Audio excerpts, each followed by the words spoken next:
फिर मेरे लिए ये भी एक फ़ख्र की बात थी कि सब ने मेरा नाम एक्सेप्ट किया और फिर अल्लाह सुन का मंजूर था तो पंजाब भर में सबसे हाईएस्ट स्कोर लेके मुझे कामयाबी जो नसीब हुई। जो लोग मोहब्बत करते हैं वो हजूर शेर रमानी रहमतुल्लाह अलैह की वजह से, और आपका नाम एक ऐसा है कि किसी भी ज़ात से कोई हो और किसी भी ख्याल से कोई हो, हत्ता कि अहले तशी हों, अहले हदीस हों, तो जो कि एक मुखालिफ फिरके के हैं वो भी रिस्पेक्ट और मोहब्बत से मिलते हैं। मैंने अगर इलेक्शन लड़ना है तो फिर मैं बड़ी पार्टी मुस्लिम लीग से जाऊंगा, ठीक है, जिसमें शिया सुन्नी वहाबी की पहचान नहीं है, सब मिल के काम कर रहे हैं। अगर मैंने सियासत करनी है तो फिर मैं एक स्टैंडर्ड पार्टी में जाऊंगा। अब जब मियां साहब बाहर तशरीफ ले गए हैं, जिसको मैं दुरुस्त समझता हूँ, उनका बाहर जाने का डिसीजन दुरुस्त था, सही है, लेकिन उधर बैठ के वो जो सोचते रहे हैं कि पब्लिक मुझे पसंद करती है और ये फौज मुझे निकाल देती है। मियां साहब को सोल्यूशन ये मिला है कि मिलिट्री को वीक करो ताकि ये इतने जोगे ना हो कि किसी प्राइम मिनिस्टर को उतार सके। और फिर कायदे आज़म का जो दो को भी नजरिया था उसको भी मियां साहब को समझ ना आई, और वो भी बाद में मियां साहब ने कहा नहीं हम एक जैसे हैं। तो असल में मियां साहब अपनी असल प्लेटफार्म से उखड़ गए और इंडिया के साथ दोस्ती का जो सोचना शुरू कर दिया और उसके रिवर्स में पाकिस्तान आर्मी को मिनिमाइज करने का सोचा, इनकी जरूरत खत्म करें। मैं समझता हूँ ये मियां साहब की एक गलत सोच थी। पॉलिसी। अमेरिका के सदर कौन है? बिलावल भुट्टो जरदारी। बिलावल भुट्टो साहब अमेरिका में सदारत करने के लिए गए थे। अच्छा ठीक है। अस्सलाम वालेकुम नाज़रीन, आप देख रहे हैं प्रोग्राम सवालनामा और मैं हूं आपका होस्ट ज़ैनुल आबिदीन। नाज़रीन, आज हमारे सवालों के जवाब देने के लिए हमारे साथ मौजूद हैं मेंबर सूबाई असम्बली जनाब जलील अहमद शर्कपुरी साहब। सर बहुत शुक्रिया आपका, आपने वक्त दिया। जी बहुत मेहरबानी जी, आपने याद किया जनाब। अच्छा सर, सबसे पहले हमें अपने तालीमी सफ़र के बारे में थोड़ा सा बताइएगा कि आपने कहाँ से आगाज़ किया, कहाँ तक पढ़े और कौन कौन से मराहल से गुजरे आप? जी वो जो बेसिक स्कूल जो एजुकेशन है मैट्रिक तक तो गवर्नमेंट हाई स्कूल शरकपुर शरीफ में ही पढ़ने का मौका रहा है और बड़ा अच्छा माहौल है हमारे गांव का, ठीक है। और उसके बाद इस्लामिया कॉलेज रेलवे रोड से मैंने FA किया है जी, और फिर graduation Islamia college civil line से जी की है, और फिर पंजाब यूनिवर्सिटी से मास्टर इकोनॉमिक्स किया है 1989 में। 1989 सर, दीनी घराना आपका, आप की सोहबत माशाल्लाह से, तो इकोनॉमिक्स का ख्याल कैसे आया और इस तरफ से? हाँ, इकोनॉमिक्स का ख्याल जो सच बात है वो तो यहाँ से आया कि जब मैं FA में था तो उस वक्त तो मैंने इकोनॉमिक्स यूँ ही रखी थी कि चलो कुछ कंसेप्ट होएगा, इलेक्टिव सब्जेक्ट के तौर। लेकिन हमारे एक उस्ताद थे तो फर्स्ट ईयर में ही वो कुछ लेक्चर देते हुए सूद के बारे में उन्होंने कहा कि ये कैसे पॉसिबल है, अब ये पुरानी बातें हैं कि सूद के बगैर निज़ाम था तो आज कैसे चल सकते हैं, दुनिया से लेना देना है, तो ये उलमा को समझ नहीं आती। ठीक। तो उन्होंने जब बात की, मैं क्लास में बोला तो नहीं क्योंकि मेरा कितना नॉलेज नहीं, फर्स्ट ईयर का तालिब इल्म क्या होता है, लेकिन मुझे ये है कि यार अल्लाह सोने ने जो हुक्म दिया है ये कैसे पॉसिबल है कि वो एक ज़माने के लिए फिजिबल है और दूसरे ज़माने के लिए फिजिबल ना हो। तो ये प्रोफेसर साहब की समझ में कोई फ़र्क है तो मुझे इसमें स्पेशलाइजेशन करनी है। तो मैंने वो फर्स्ट ईयर में ही एक इरादा कर लिया कि मैंने इस्लामिक इकोनॉमिक्स में PhD करनी है। अच्छा। तो उस जहन से फिर मैं ज़्यादा इसके तरफ मोल्ड हो गया और मास्टर इकोनॉमिक्स किया और अल्हम्दुलिल्लाह मैंने अच्छी पोजीशन में रहा और फिर मुझे इकोनॉमिक्स की पूरी समझ भी थी और क्लास में हमारे जो उस्ताद थे वो भी अक्सर मेरे कंसेप्ट को अप्रिशिएट ज़रूर करते थे। लेकिन फिर PhD करने का मौका इसलिए ना आया कि कुछ मैं वो कारोबार की तरफ चला गया और जहन में तो रहा और कारोबारी ज़िंदगी के साथ साथ जब पॉलिटिक्स में आना पड़ गया तो वो एक ख्वाहिश बीच में रह गई। लेकिन सफ़र जो है वो मकसद वो उस वक्त से मेरा ये जहन बना और इस तरफ फिर एक रुझान हो गया। ठीक है सर, सियासी सफ़र जो है वो आपका बड़ा दिलचस्प है। आपने 2002 से ही क्या पॉलिटिक्स का आगाज़ किया जब आप MNA का इलेक्शन लड़ा नून लीग से और जीते आप? जी मैं कह लें ज़माना तालिब इल्मी में ही, वैसे तो मैं स्टूडेंट पॉलिटिक्स के उस वक्त भी ख़िलाफ़ था, आज भी ख़िलाफ़ हूँ। अच्छा। कि तलबा को पॉलिटिक्स में इन्वॉल्व नहीं होना चाहिए, यानी जो जमीयत वगैरह और इस तरह की? हाँ, तलबा को पॉलिटिक्स में इन्वॉल्व नहीं होना चाहिए। नहीं होना चाहिए, ठीक है। लेकिन चूँकि एक माहौल था इस्लामी जमीयत तलबा, अंजुमन तलबा इस्लाम, PSF, MSF, तो बहरहाल वो मुझे दोस्तों के माहौल के अंदर एक्टिव होना पड़ा और अंजुमन तलबा इस्लाम के प्लेटफार्म से मैं काम करता रहा हूँ। तो उससे फिर कह लें मिजाजन एक वो चीज़ें तो आ गई ज़माने तालिब इल्मी से ही। लेकिन उसके बाद हमारा घराना देखिए बेसिकली तो हमारा जो एक फ़ख्र है या जो लोग मोहब्बत करते हैं वो हजूर शेर रबानी रहमतुल्लाह अलैह की वजह से, और आपका नाम एक ऐसा है कि किसी भी ज़ात से कोई हो और किसी भी ख्याल से कोई हो, हत्ता कि अहले तशीह हों, अहले हदीस हों, तो जो कि एक मुखालिफ फिरके के हैं, वो भी रिस्पेक्ट और मोहब्बत से मिलते हैं। तो वो हजूर शेर रबानी रहमतुल्लाह अलैह की एक ज़ात ऐसी थी जो लोगों के दिलों में उनका एहतराम है। तो हम जैसों को भी ख्वाह हमारे अंदर 100 खामियां हैं, लेकिन लोग फिर प्यार और मोहब्बत से मिलते हैं।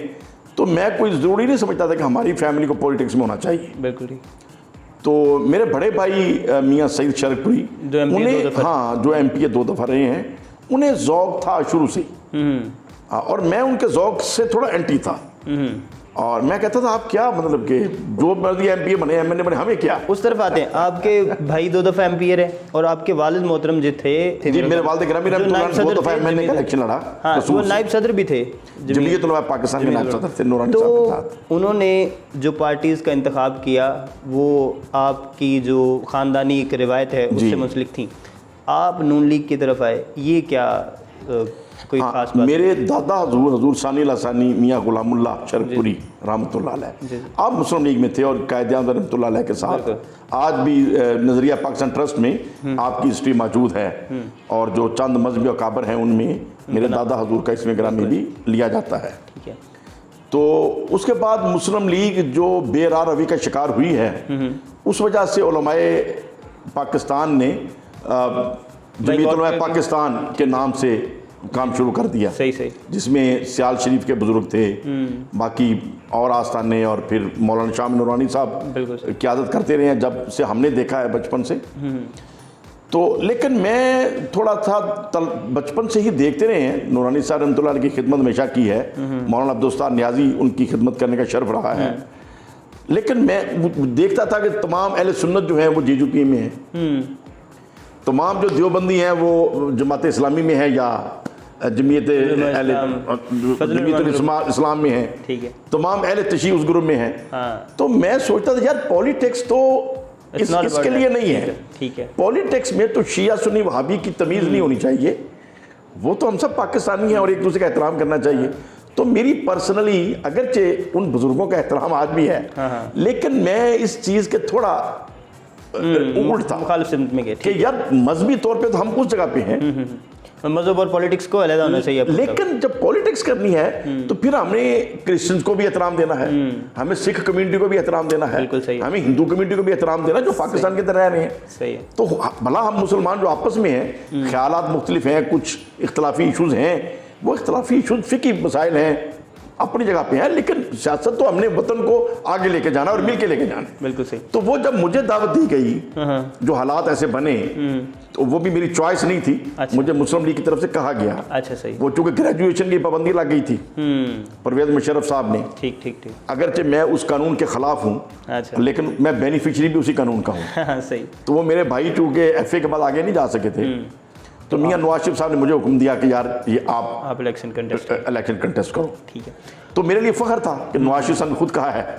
बिल्कुल। तो वह बहरहाल मैंने, लेकिन फिर मैंने, चूंकि वो JUP के इलेक्शन पे होते थे मेरे बड़े भाई, अगरचे निशान टिकट मियाँ नवाज शरीफ साहब होता था, लेकिन वो चूंकि इत्तेहाद था न्याजी साहब का और नवाज शरीफ साहब का, ठीक है, वो JUP के टिकट से निशान मुस्लिम लीग का होता था। ठीक है। तो मुझे भी दावत वही थी, लेकिन मैंने कहा नहीं, मैंने अगर इलेक्शन लड़ना है तो फिर मैं बड़ी पार्टी मुस्लिम लीग से जाऊंगा, ठीक है, जिसमें शिया सुन्नी वहाबी की पहचान नहीं है, सब मिल के काम कर रहे हैं। अगर मैंने सियासत करनी है तो फिर मैं एक स्टैंडर्ड पार्टी में जाऊंगा। बिल्कुल सही होगा। तो इसलिए फिर मैंने चॉइस की, अगर मेरे भाई ने मना किया नहीं JUP के अंदर ही रहना है, मैंने कहा मुझे JUP का एहतराम है, लेकिन मैं पॉलिटिक्स अगर करनी है तो मैं इधर करूंगा। ठीक है। तो वो फिर मैंने मियाँ नवाज शरीफ साहब के ऑफर जो थी एक्सेप्ट की, उनके हुक्म के ऊपर मैंने तैयारी की और अल्लाह सोने का मंजूर था, मैं फिर कामयाब भी हो गया। मियाँ महमूद अजहर साहब थे आपके मुखालिफ उस दफ़ा, मियाँ महमूद अजहर साहब, हाँ, तो उनसे आप जीते। उसके बाद 2008 में आपने इलेक्शन कंटेस्ट किया और ये आप आज़ाद लड़े। हाँ जी, एक आज़ाद आप इलेक्शन लड़े। जी हाँ। और इसमें आपके मुखालिफ थे राना तनवीर साहब, नहीं, MNA की सीट पे जो आप आज़ाद लड़े 2008। नहीं, वो मैंने इलेक्शन नहीं लड़ा था। अच्छा, आप लड़े ही नहीं? नहीं, वो मैंने इलेक्शन नहीं लड़ा था, मैंने राना तनवीर साहब को सपोर्ट की थी। अच्छा, आपने उनको सपोर्ट? मैंने उनको सपोर्ट की थी। अच्छा, सही है। उससे पहले आप ज़िला नाज़िम भी रहे हैं। हाँ जी। तो ये कैसे मुमकिन हुआ कि आप ज़िला नाज़िम की तरफ और MNAs मेरे नहीं ख्याल कि वो इस तरह की सीट्स। नहीं, मैंने MNA से रिज़ाइन करके, अच्छा रिज़ाइन कर दिया आपने? रिज़ाइन करके डिस्ट्रिक्ट नाज़िम आया था, वो मुझे परवेज़ इलाही साहब की ऑफर थी। हाँ। और उस वक्त भी मेरी अपनी कोई प्लानिंग नहीं थी। उस दौरान में हमारे ज़िले के जो MNA हजरात थे, MP हजरात थे, और उन्होंने जब मुख्तलिफ नामों के ऊपर मशावरत की तो इत्तफाक ऐसा था कि मेरे नाम के ऊपर उनका इत्तफाक हो गया खुद ही। और फिर मुझे नईम हुसैन चट्टा साहब हमारे बड़े काबिल एहतराम बुजुर्ग हैं, सेंटर भी थे उस वक्त, हमारे MNA भी रहे हैं पहले, तो हमारा उनसे मोहब्बत का रिश्ता शुरू से है। तो उन्होंने फिर मुझे इस्लामाबाद में कहा कि यार ये हमने फाइनल किया है तो आपको ज़िला नाज़िम बनाना है, साहब ने फैसला किया। सही। तो मैंने कहा जी मैं तो अभी नेशनल असम्बली में काम कर रहा हूँ, तो आप मुझे इधर ही काम करने दें, किसी और को ले आते हैं। उन्होंने नहीं, वो सारे मुतफिक हैं, तुम्हें लेके आने। तो इस तरीके से फिर मेरे लिए ये भी एक फ़ख्र की बात थी कि सब ने मेरा नाम एक्सेप्ट किया।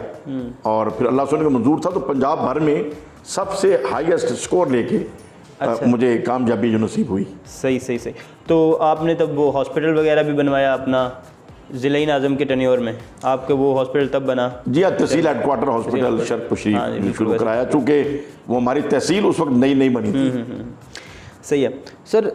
नवाज़ शरीफ और शहबाज शरीफ का मुख्तलिफ बयानियाँ है, ये आप कहते हैं मुख्तलिफ जगहों पे, आपका क्या ख्याल है कि कौन सी जगह है जहाँ पे डिफरेंस आ रहा है इन दोनों के दरमियान में? क्या इस्टेब्लिशमेंट एंटी इस्टेब्लिशमेंट वाली बात जो है वो इन दोनों को डिफरेंट कर रही है?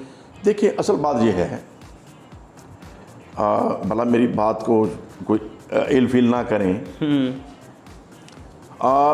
जो मैंने ऑब्ज़र्व किया है कि मियां नवाज शरीफ साहब को अक्सरियत मिलती रही है, अगरचे मिलिट्री भी उन्हें पसंद करती थी, मिलिट्री उन्हें सिलेक्ट करती थी, इसमें कोई शक नहीं है। अच्छा। और कोई इसमें हर्ज भी नहीं है कि एक गुड पर्सनैलिटी है और अगर कोई कर्नल्स और जर्नल्स और IGs और सेक्रेटरीज रात कहें यार ये पाकिस्तान के लिए अच्छा आदमी है, तो उसका सेक्रेटरी होना या उसका IG पुलिस होना या उसका जर्नल होना ये रुकावट तो नहीं है कि वो चॉइस ना करे। अच्छा। तो मतलब भला उनकी भी चॉइस थी, लेकिन पब्लिक की सपोर्ट थी तो वो वज़ीर-ए-आज़म बनते रहे। अच्छा। पब्लिक की सपोर्ट थी, मैं भी मियाँ साहब से मोहब्बत हमेशा मैं करता था। नहीं, मतलब आप पॉलिटिक्स में ये भी तो आप कहते हैं ना कि ये जो हमारा जो सियासी निज़ाम है, जो सियासी जमातों का निज़ाम है, ये डिक्टेटरशिप वाला है। हाँ जी, तो वो तो डिक्टेटरशिप बना ली गई है ना जी। अच्छा। हाँ, हर जमात ने बना ली है। सही है। वो अगर जमात है तो मैं समझता हूँ मासवाए जमात इस्लामी के सबके अंदर डिक्टेटरशिप है। सही है। ठीक है ना, मतलब जिसके हाथ में पार्टी है बस अपनी पार्टी को चला रहा है। हाँ, तो ये मैं समझता हूँ बयानिए से इख्तिलाफ रखेगा वो बाहर गया। हाँ, तो ये कोई ठीक तो नहीं है। सही। उसकी इस्लाहात की ज़रूरत है और इस्लाहात हो सकती हैं। हाँ, तो बहरहाल मियाँ नवाज शरीफ साहब की मैं जो मैं कैफियत असेस करता हूँ कि पब्लिक उन्हें सेलेक्ट करती थी, इलेक्ट करती थी, पसंद करती थी, लेकिन मिलिट्री के साथ उनके क्लैश होते नहीं। जिस वजह से जो क्लैश के अंदर अभी मैं हक नहीं रखता कि कहूँ कि मियाँ साहब गलत थे या मिलिट्री जनरल गलत थे, लेकिन क्लैश होता रहा। ठीक है। उन क्लैशों की वजह से बार बार मियाँ साहब की गवर्नमेंट को ख़त्म किया गया। अब जब मियाँ साहब सऊदी में बैठे थे तो यकीनन उनके ऊपर दबाव था, एक गुस्सा था, परेशानी थी, और जो परवेज़ मुशर्रफ की तरफ से ज़्यादतियाँ की गई, उनके वालिद साहब को गिरफ्तार किया गया, उनके बच्चों को गिरफ्तार किया गया, तो ये तो कोई भी उसे गुस्सा आता है कि यार मेरे साथ आपका एक डिस्प्यूट है, मेरे बुजुर्गों के साथ क्या डिस्प्यूट है, मेरे बच्चों के साथ क्या डिस्प्यूट है। और फिर उन्हें बामरे मजबूरी जो भी हालात बने बाहर जाना पड़ा। वो एक एग्रीमेंट करके भारत तशरीफ ले गए और उन्होंने ठीक एग्रीमेंट किया, वो मैं उस चीज़ के भी खिलाफ नहीं हूँ। मैं समझता मियाँ साहब ने ठीक किया कि वो 10 साल के लिए उनका यार मुझे जाने दें, आप जो करना करें। कि एक डिक्टेटर की कैद में बैठे रहना ये कोई दानिशमंदी नहीं थी। लेकिन आप ये भी कहते हैं, अच्छा नहीं, सुन ले, ये बड़ी चीज़ इंपॉर्टेंट है। ठीक है, सुनाए सर। अब जब मियाँ साहब बाहर तशरीफ ले गए हैं, जिसको मैं दुरुस्त समझता हूँ, उनका बाहर जाने का डिसीजन दुरुस्त था। सही है। लेकिन उधर बैठ के वो जो सोचते रहे हैं कि पब्लिक मुझे पसंद करती है और ये फौज मुझे निकाल देती है, इसका क्या हल है? मेरे ख्याल के अंदर मियाँ साहब को सोल्यूशन ये मिला है कि मिलिट्री को वीक करो, मिलिट्री को मिनिमाइज करो, वहां जाके एंटी एस्टेब्लिशमेंट इनको कमजोर करो, ताकि ये इतने जोगे ना हो कि किसी प्राइम मिनिस्टर को उतार सके। सही है। अच्छा, अब फिर यकीनन उन्होंने ये सोचा कि मिलिट्री को मैं कमजोर करूंगा तो इंडिया चढ़ाई कर देगा, इंडिया से खतरा है। उसका फिर हल क्या है? उसका हल उनके माइंड में ये आया मेरे ख्याल में कि इंडिया से दोस्ती कर लें, डिस्प्यूट खत्म करें। सही है। मियाँ सब चल पड़े इस रूट पे। सही है। और इसी वजह से जब सऊदी अरब के अंदर उन्होंने मिलें लगाई तो कोई पाकिस्तानी भर्ती नहीं किया, इंडिया के लोग भर्ती किए। सही है। उधर ये मैसेज जाए कि मियां नवाज शरीफ बहुत अच्छा आदमी है। सही है, सही है। ठीक है ना। और मिलिट्री ने अगर हिंदुस्तान ने कोई हरामजदगी की है, कोई बेईमानी की है, उन्होंने कोई दहशतगर्दी की है, तो मियां सब चुप रहे कि मैंने तो दोस्ती करनी है इनके साथ। सही है। ठीक है ना। और फिर कायदे आज़म का जो दो कौमी नजरिया था उसको भी मियां साहब को समझ ना आई, और वो भी बाद में मियां साहब ने कहा नहीं नहीं हम एक जैसे हैं। तो असल में मियां साहब अपनी असल प्लेटफार्म से उखड़ गए। जी सही। उसी उखड़ने से मैं थोड़ा एंटी हूं। ठीक है। जो उनका पहला स्टैंड था एक्सीलेंट था। ठीक है। जब वो सऊदी में बैठ के ये सोच के उखड़े हैं और इंडिया के साथ दोस्ती का जो सोचना शुरू कर दिया और उसके रिवर्स में पाकिस्तान आर्मी को मिनिमाइज करने का सोचा, इनकी जरूरत खत्म करें, मैं समझो ये मियां साहब की एक गलत सोच थी पॉलिसी थी और ये हुब्बल वतनी के तकाज़ों के मुताबिक सोच नहीं है, यहाँ वो मिस्टेक कर रहे हैं। ठीक है। लेकिन और शहबाज शरीफ साहब मुहतात हैं, वो मियां साहब की इस सोच के साथ मुताबिकत नहीं रखते। और मैं समझता हूँ शहबाज शरीफ साहब की ओपिनियन दुरुस्त है और सही है। सही। आप ये भी तो कहते हैं कि नून लीग के 90% लोग जो हैं वो आपके इस बयानिए को सपोर्ट करते हैं। बिल्कुल ठीक बात है। 90% बिल्कुल। हाँ, मेरी असेसमेंट है, मेरे गिने तो नहीं हुए, मेरी असेसमेंट है। मतलब वो लेकिन हाँ देखिए चक्कर ये है, जब टिकट देनी है लीडरशिप ने जी, तो हर कोई ये कि अगर मैं आज खिलाफ बोलूँगा मुझे टिकट नहीं देंगे। अच्छा हाँ। तो जमहूरियत तो नहीं है ना, उसका तो मेरे पास एक फार्मूला है। अगर पूरे लीडरान मान जाएं पाकिस्तान रियल पॉलिटिक्स लेके आनी है तो टिकट देने का इख्तियार उस कॉन्स्टिट्यूंसी के मेंबरान को होना चाहिए। उस कॉन्स्टिट्यूंसी के अंदर जो मुस्लिम लीगी हैं, ठीक है, उसके अंदर जो पीपल्स पार्टी के हैं, उसके अंदर जो तहरीक इंसाफ के हैं, सही है, वो वोट डालें कि हमारा MNA का कैंडिडेट कौन है। ये इख्तियार इमरान खान साहब के पास, जरदारी साहब के पास, नवाज शरीफ साहब के पास नहीं होना चाहिए।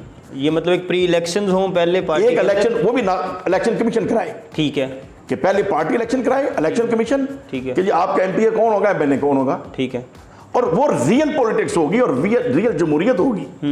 अभी जो बड़ा नजराना दे देता है वो जनाब बाहर से आता है और टिकट लेके ले जाता है, और जब एक रियल वर्कर को इग्नोर कर दिया जाता है, तो जब लीडरान के हाथ में टिकट देना है तो फिर लीडरान के खिलाफ लोग बात नहीं करते। एक हेजिटेशन है जिस वजह से सही अवामी तर्जमानी असम्बलियों के अंदर नहीं हो पा रही। आपने बीच में तहरीक इंसाफ भी ज्वाइन की, फिर आप छोड़ गए, ये क्या मामला हुआ? नहीं, ज्वाइन मैंने की, दिल से की, चूंकि मियां साहब से मैंने जैसे अर्ज किया कुछ इख्तलाफात मेरे हो गए उनके मिजाज की वजह से, और उन्होंने जो अपना रूट बदला, मैं समझा ये ठीक नहीं है, मियां साहब गलत रूट पे चल पड़े।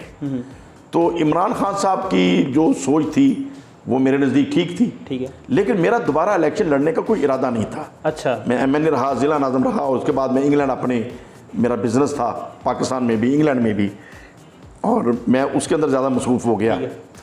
तो लेकिन उधर फिर इंग्लैंड में मुझे तहरीक इंसाफ के लोगों ने कन्विंस किया, हाँ यार आप दोबारा इलेक्शन लड़ें आप। मैंने कहा यार मैं तहरीक इंसाफ को पसंद कर रहा हूँ, मैं इमरान खान साहब को पूरे ज़िले में सपोर्ट कर सकता हूँ, ठीक है, मैं करूँगा, लेकिन मैं खुद इलेक्शन नहीं लड़ना चाहता। लेकिन मुझे फिर शाह महमूद कुरैशी साहब की तरफ से, जुवेद हाशमी साहब की तरफ से, और जो वर्कर थे इलाके के उनकी तरफ से बार बार कहा गया, तो फिर मैंने ज़हनी तौर पे तैयार हो गया। तो लेकिन PTI मैंने जब ज्वाइन की तो इलेक्शन लड़ने के लिए ज्वाइन नहीं की थी, वो जस्ट सपोर्ट के लिए। तो जो नून लीग ने अभी इसके बाद अभी आप MP हुए और बाद में जब ख़त्म नबूवत वाला और दूसरे मामला एंटी एस्टेब्लिशमेंट वाले आए, तो नून लीग ने आपको कुछ शोकॉज नोटिस वगैरह दिया, और उज़्मा बुखारी साहिबा ने एक प्रोग्राम में कहा कि आप अब इस के रिप्रेजेंटेटिव नहीं है नून लीग के, तो अब आपको हक नहीं है हासिल। उज़्मा बुखारी साहब काबिल एहतराम है। अच्छा। मैं सबका एहतराम करता हूँ। मुझे अभी मैं तहरीक इंसाफ में था, अच्छा, लेकिन मुझे PTI मुस्लिम लीग की टिकट ऑफ़र की गई। सही है। और मैंने मुस्लिम लीग की टिकट एक्सेप्ट की राना तनवीर साहब के कहने पे, ठीक है, इसलिए, और साथ मैंने कहा कि मुझे इख्तलाफात हैं, मैं आपकी सपोर्ट करूंगा। मैंने राना साहब को ये कहा क्योंकि PTI ने एक टिकट ऐसे बंदे को दे दी है जो एक क्रिमिनल माइंडेड है, ठीक है, गलती की है, सही है, तो मैं अपने इलाके को एक क्रिमिनल बंदे के हाथ में नहीं दे सकता। सही है। तो मैं अगरचे PTI के अंदर हूँ लेकिन मैं उसके कैंडिडेट को वोट नहीं दूंगा। सही है। मैं अपने जितने दोस्त हैं, मेरे दोस्त राना तनवीर साहब को वोट देंगे। सही है। राना साहब ने कहा नहीं नहीं छोड़े यार जिन बातों का, आप हमारे साथ हैं, हम आपको लेके चलना चाहते हैं। उनकी मोहब्बत है, मैं उनका शुक्रगुजार हूँ। तो मेरा इख्तलाफ सुन के उन्होंने इसके बावजूद मुझे साथ चलने को कहा, और फिर मैंने कहा कि मैंने मुस्लिम लीग का फॉर्म नहीं फिल करूँगा। ठीक है। उनका कोई ज़रूरत नहीं है। मैंने इसलिए कि मैं ये नहीं अपने ऊपर लेना चाहता था कि जिस प्रिंसिपल से मैं इख्तलाफ रखता हूँ उन्हें मैं रिक्वेस्ट करूँ।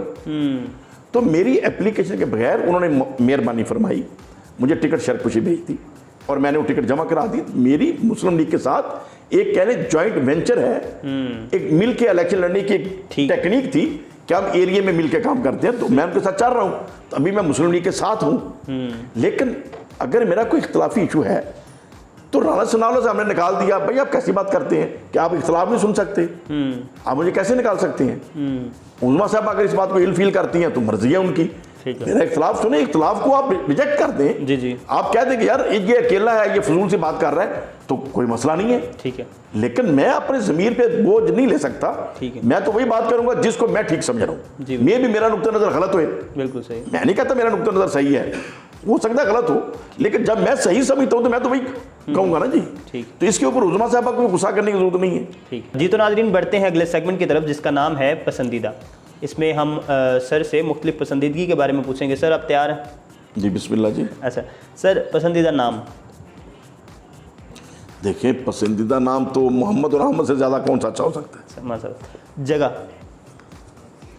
मदीना मुनव्वरा से ज़्यादा कौन सी हो सकती है? अच्छा ठीक। खाना? हाँ खाना तो ज़ाती चॉइस है, उसमें जो मतलब मैं अगर शौक से खाऊं तो आलू गोश्त या गोभी गोश्त। ठीक है, गोभी गोश्त आपको ज़रूरत है। खेल? खेल मेरा जो पसंदीदा रहा है शतरंज रहा है। शतरंज रहा? हाँ, चेस मेरा ज़माना तालिब इल्म में पसंदीदा रहा है। खेल भी आप सियासी खेलते रहे? अच्छा। फिल्म आप फिल्म बचपन में यूं ही जैसे मामों के घर गए और कहीं गए और लगी हुई है तो देख ली, लेकिन कभी मुझे कोई नाम नहीं पता किसी फिल्म का, कोई बस यूं ही चल रहा है तो देख लिया। एक्टर्स के साथ कोई सलाम दुआ, एक्टर्स के साथ कोई मुलाकात हुई हो, सलाम दुआ हो, कोई फेवरेट एक्टर आपको लगा होगी यार ये? नहीं, बाज़ औक़ात फंक्शन में किसी ना किसी से हो जाता है, लेकिन कोई ऐसा मेरा उनसे बेतकल्फ़ी और या ऐसा नहीं है। सही से। मशगला? मशगले में मैं देखें, एक तो ये है कि बुज़ुर्गों के सदक़े शुरू से जो लंगर शरीफ लोगों को खिलाने का या पकाने का एक रुझान रहा है, या मजहबी जो लिटरेचर्स हैं, अच्छा तो ज़्यादा तवज्जो यही होती है कि कोई ऐसी चीज़ मिले जो इस्लाही है, सही है, तो उसको पब्लिश किया जाए, उसको आगे फैलाया जाए। तो बात तो चॉइस की है ना। जी जी। एक बंदे की चॉइस है कि या शिकार खेलें, तो एक सोचता नहीं यार ये अच्छी बात, इसको आगे फैलाएं, तो टाइम कंज्यूम करना है ना, फारग टाइम। ठीक ठीक। तो फारग टाइम मेरा इस्लाही चीज़ों की तरफ चला जाता है। सही है। कि पॉलिटिक्स में क्या नक्शे, इसका क्या सोचें, ठीक है, इलाके में अमन व अमान नहीं है तो उसका क्या हाल है, तो मैं ज़्यादातर फिर इन चीज़ों की तरफ वक्त मेरा ऑटोमेटिक चला जाता है। ठीक है। और पसंदीदा किताब? पसंदीदा किताब जो है वो कहने कुरान शरीफ से ऊपर कौन सी है, और कुरान पाक के मुख्तलिफ औराक गाए बगाए पढ़ने की कोशिश करता हूँ। बाकी तो हर किताब से बंदा कुछ ना कुछ सीखता है। सियासतदान? देखिए सियासतदान अगर आप सच पूछें तो कायद आज़म रहमतुल्लाह अलैह के बाद जब सियासतदान है, चूँकि एक बंदा बहुत अच्छा आलिम दीन है लेकिन वो पहलवान नहीं है, तो हम उसके आलिम दीन का एहतराम करेंगे तो उसे पहलवान का लफ्ज़ नहीं दे सकते। हाँ, पहलवानी। अच्छा, एक बंदा बिल्कुल जाहिल है लेकिन पहलवान है, तो पहलवान तो उसी को कहेंगे ना। इसी सियासतदान एक जो चीज़ है ना जिसको मैं कहता हूँ, वो कायद आज़म रहमतुल्लाह अलैह के बाद मैं सिर्फ भुट्टो को मानता हूँ। जुल्फ़िकार अली भुट्टो। ठीक है, ठीक है ना। मतलब वो सियासतदान, हाँ, जो लीडराना क्वालिटीज़ हैं और एक डायरेक्शन, ट्रू डायरेक्शन है, वो ट्रू डायरेक्शन कायद आज़म के बाद इमरान खान की है। इमरान खान की डायरेक्शन है। ठीक है जी। प्रोफेशन मौजूदा के अलावा? क्या जी? प्रोफेशन, शोबा कोई जो आप? मैं बिजनेस में हूँ। अच्छा, ये आपका पसंदीदा है? हाँ, मैं मेरे शौक से ज़माना तालिब इल्म के बाद मैंने बिज़नेस शुरू किया। पहले मैंने कुछ अर्सा ये सोने का काम किया, ठीक है, और फिर मैं ये गारमेंट्स मैन्युफैक्चरिंग में चला गया। अच्छा, तो फिर और ज़्यादा एक्सपोर्ट के अंदर। अच्छा, बिज़नेस का आपका है जी। ठीक है जी। तो नाज़रीन बढ़ते हैं अगले सेगमेंट की तरफ जिसका नाम है हाँ या ना। इसमें जिस सवाल का जवाब हाँ है उसका जवाब ना देना होगा, जिसका जवाब ना है उसका हाँ देना होगा। जी तो सर तैयार हैं आप? बिस्मिल्लाह जी। अच्छा सर, 2 और 2 4 होते हैं?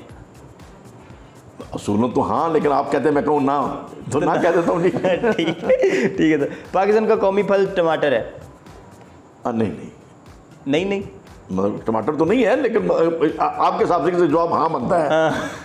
तो हाँ ठीक है। आप अगले गवर्नर पंजाब हैं? हाँ। ठीक है, आप अगली दफ़ा काउंसलर का इलेक्शन लड़ेंगे? हाँ। अच्छा, इलेक्शन काउंसलर का लड़के आप गवर्नर बनेंगे, ये भी अच्छी चीज़। पनामा लीक्स में आपका भी नाम था। किसमें? पनामा लीक्स में। हाँ नहीं, मेरा नाम तो नहीं था, लेकिन आपका मतलब मैं हाँ कहूँ।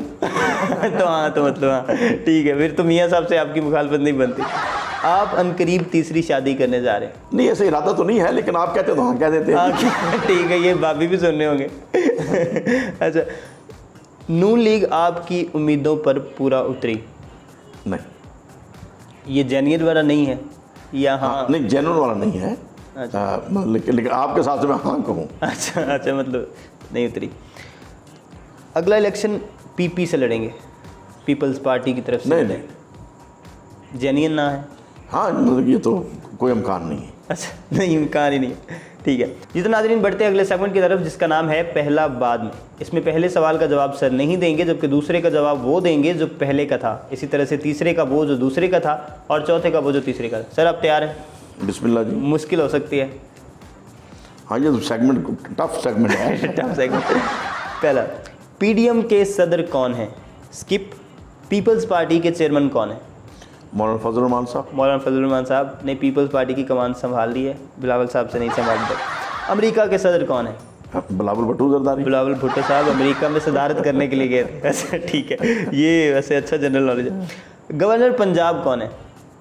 जो बाइडन को गवर्नर पंजाब। जो बाइडन गवर्नर पंजाब बन गए। अच्छा, ठीक है, चौधरी सरवर साहब ने कहा है कि वो सियासी मामला देखना चाह रहे हैं, तो जो बाइडन को पहले बाइडन को इधर ले आए। ठीक है, ठीक है, अमेरिका तरफ फ्री है। तो आपके हल्के से एमएनए कौन है?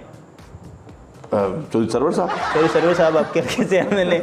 ये अगली दफ़ा का कह रहे हैं कि इस दफ़ा का कह रहे हैं? क्योंकि वो अगली दफ़ा के मुतवक्के हैं। क्योंकि वो एनए 117 में भी तो वो मुतवक्के है ना, उसमें सॉरी जो हो सकता है मैंने 120 में उन्हें ले आए। अच्छा, ले आए, अभी तक है मामला, ठीक है। अगले वज़ीर आज़म कौन है?